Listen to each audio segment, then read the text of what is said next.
This is 7 News. Tonight, the father of a man shot and killed by police delivers a heartbreaking message to the officers who pulled the trigger. They were simply doing their job.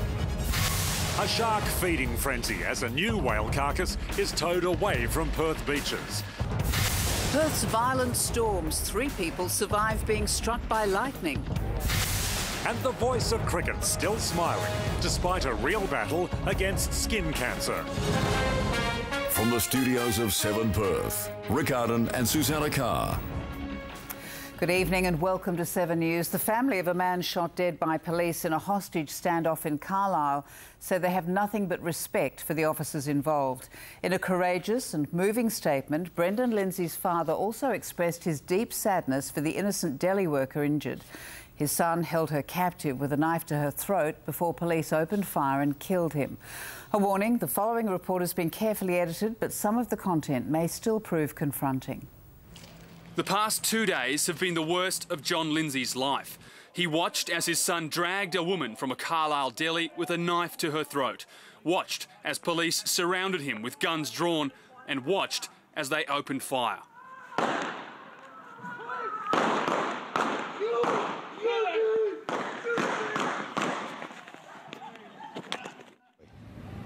We feel it's important to understand that Brendan came from a family who supported him as much as we possibly could.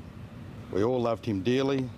He says his son was fighting a losing battle with drugs, a war that weighed heavily on his mental health. Over the years, we have attempted to find him effective treatment, but unfortunately we have failed.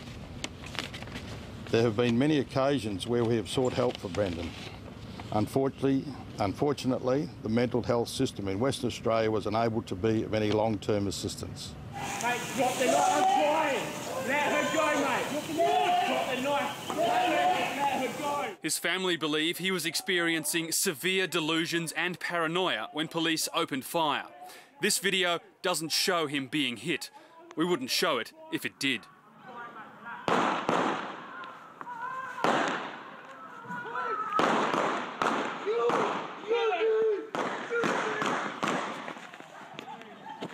Police won't say how many shots were fired, but at least 2 hit the innocent deli worker Sheila Tran and put her in hospital. We are deeply saddened that Sheila had to endure such a dreadful experience, which will undoubtedly impact on her for the rest of her life.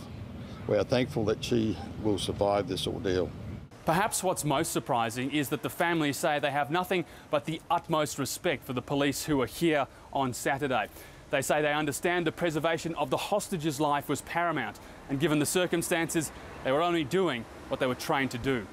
We hope this tragic event will instigate a review of our mental health system that has let us down so severely.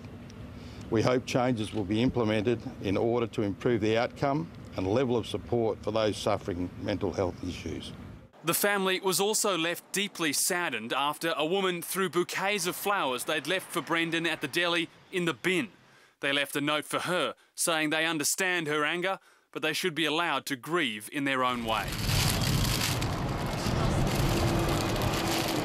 Brendan Lindsay leaves behind a partner and a little girl. Rob Scott, 7 News. And you can see John Lindsay's full statement on our Facebook page.